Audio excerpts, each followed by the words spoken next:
ओम शांति। समय प्रमाण, परिस्थिति प्रमाण। बाप दादा की हम बच्चों से एक ही आस है, अब दुखियों के दुख हरो, अशांत आत्माओं को शांति प्रदान करो। ऐसा हाहाकार का समय, अब आने वाला समय और हलचल भरा होगा, जहां दिखाई देता है चारों ओर युद्ध ही युद्ध नजर आ रहा है। भारत में भी धर्म क्रांति और गृह युद्ध की आशंकाएं बढ़ने लगी हैं। तो ऐसे समय में जो बाप दादा ने हम बच्चों को साक्षात्कार करके दृश्य दिखाए थे कि एक ओर विनाश चलेगा, दूसरी ओर स्थापना का कार्य पूर्ण हुआ, तो स्थापना के कार्य के निमित्त बाबा ने हम बच्चों को बनाया।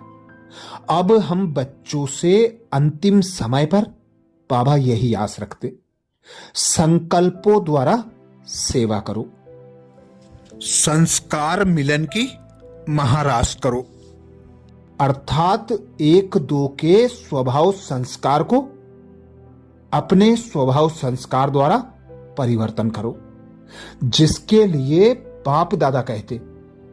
बाप दादा यह इशारा फिर दे रहा है कि आपस में संस्कार मिलन की रास करो। यह नहीं सोचो सेंटर तो अच्छा चल रहा है, सर्विस तो अच्छी हो रही है, लेकिन जब एक परिवार है, प्रभु परिवार है, लौकिक परिवार नहीं, प्रभु परिवार है। प्रभु परिवार का अर्थ ही है एक दो में शुभ भावना, कल्याण की भावना। एक दो में यही संकल्प रहे कि हम सभी साथ साथ एक दो को आगे बढ़ाते मुक्ति का गेट खोल के साथ जाना है। इसलिए हर सेंटर में ऐसा पावरफुल वायुमंडल हो जो समझ में आवे यह 8 नहीं 10 नहीं, लेकिन 10 ही एक हैं। सभी अभी संस्कार मिलन की रास, हर एक अपने मन में दिवाली में संकल्प करो। एक भी आत्मा एक दो से दूर नहीं हो, सब एक हो। तो इस दिवाली पर संस्कार मिलन की रास करना है, मन में दृढ़ संकल्प करना है कि एक भी मेरे से भारी नहीं हो, सब हल्के हों। संस्कार नहीं मिलते हैं तो भारी होते हैं।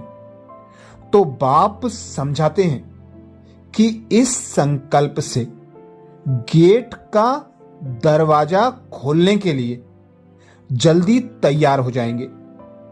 चेक करो कोई भी हमारे से नाराज तो नहीं, लेकिन भारी भी नहीं होना चाहिए। अगर कोई गलत भी करता है तो उसके प्रति वह गलत करता है और आप उसकी गलतियों का मन में संकल्प करते हो, यह करता है, यह करता है, यह करता है, यह भी खत्म करो। उनको सहयोग दो, श्रेष्ठ भावना दो। ऐसी सेवा करते सारे संगठन को श्रेष्ठ संकल्प वाले बनाना ही है। कोई सेंटर पर कभी भी कोई एक दो के प्रति कोई भी और भावना नहीं हो, शुभ भावना, शुभ कामना। ठीक है ना? बहुत अच्छा। ये महावाक्य बाप दादा ने 29 अक्टूबर 2011 के महावाक्यों में हम बच्चों को सुनाए थे। ऐसे ही अव्यक्त वाणी 16 मार्च 2011 को बाप दादा ने पहले भी कहा था। तो अपना सदा यह चेक करो कि ब्राह्मण परिवार के बीच संस्कार मिलन की रास करनी है। बाप दादा ने कहा था वह रास कब करेंगे, उसकी डेट भी फिक्स करो। फिक्स हो सकती है? हो सकती है। पहली लाइन बताओ, हाथ उठाओ। हो सकती है। पांडव भी उठाओ। पांडवों के बिना गति नहीं है। अच्छा, तो अभी लास्ट टर्न है, एक टर्न रहा हुआ है, उसमें हर एक अपने लिए क्या दृढ़ संकल्प है? उसमें हर एक अपने लिए क्या दृढ़ संकल्प है, वह फिक्स करके लिखना। कितना समय लगेगा? जो ब्राह्मण परिवार में कहां भी कभी भी संस्कार अपना कार्य नहीं करे, चाहे मेरा संस्कार, चाहे दूसरों का संस्कार भी मेरे को प्रभाव नहीं डाले, यह डेट फिक्स हो सकती है? हो सकती है। हाथ उठाओ। अच्छा, सभी का फोटो निकला, क्योंकि जैसे यह अचानक सीन देखी ना, ऐसे सब अचानक ही होना है। इसलिए बाप दादा तैयारी तो देखेंगे ना। जब दूसरों को शुभ भावना, शुभ कामना देते हो, बाप दादा ने देखा यह दूसरों की सेवा का प्रोग्राम भी बनाया था। तो अगर हर आत्मा के प्रति सदा शुभ भावना और शुभ कामना रखो, नंबरवार तो होना ही है। आपकी माला यादगार एक नंबर सब है क्या?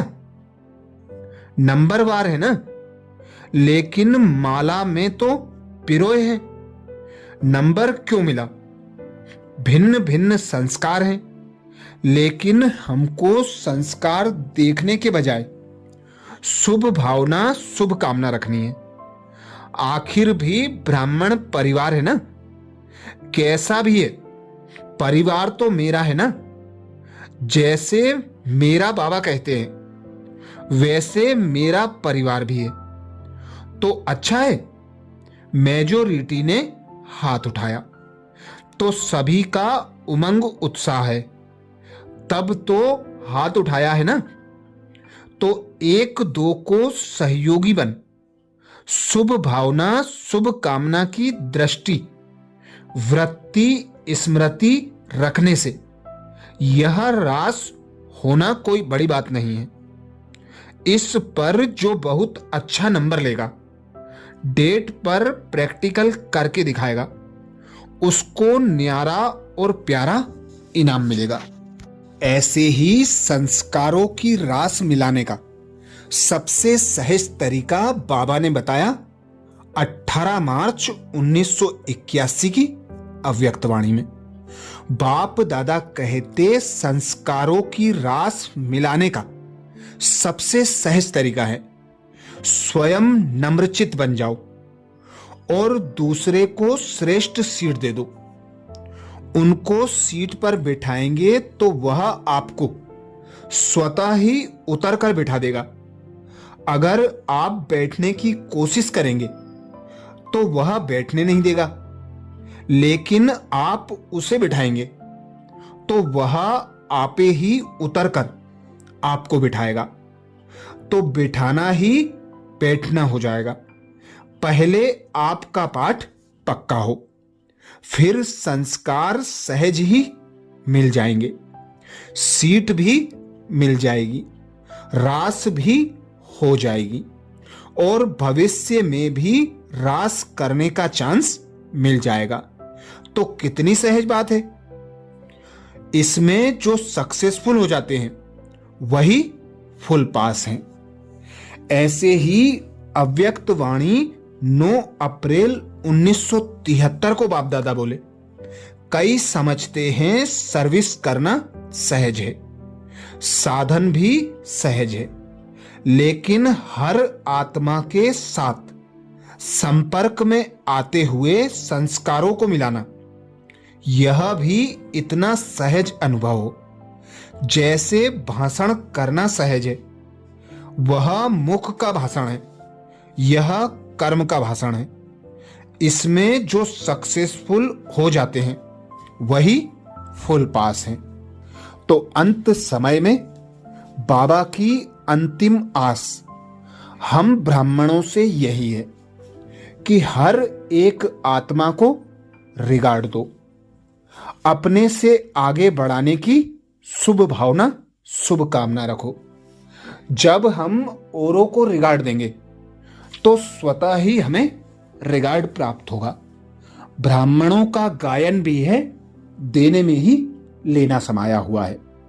तो देते जाओ अर्थात मिलता जाएगा।